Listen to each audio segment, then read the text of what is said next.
మనసులోని శూన్యం దాని పేరు దాని పేరు దాని పేరు ధ్యానం ధ్యానం ధ్యానం ధ్యానం ధ్యానం ధ్యానం.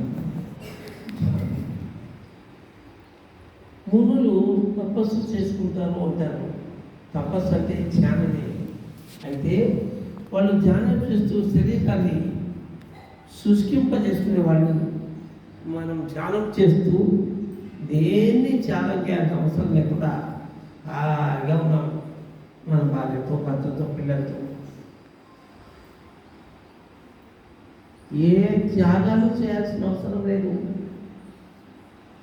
కేవలం ఒకే ఒకటి మాంసాహారాన్ని త్యాగం చేస్తే చాలు.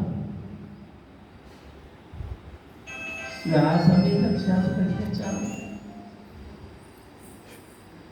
ఒక 45 నిమిషాలు పెద్దవాళ్ళు, 10 నిమిషాలు పిల్లవాళ్ళు ధ్యానం చేస్తే చాలు.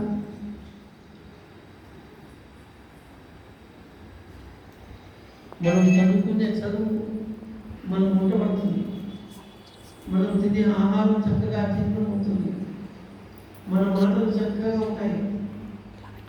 మన ముఖంలో ఎంతో జ్ఞానం వస్తుంది. అర్థం కాదు, దాని ముఖంలో గ్లో అంటారు, కాంతి. ఆ కాంతి వస్తుంది ముఖంలో,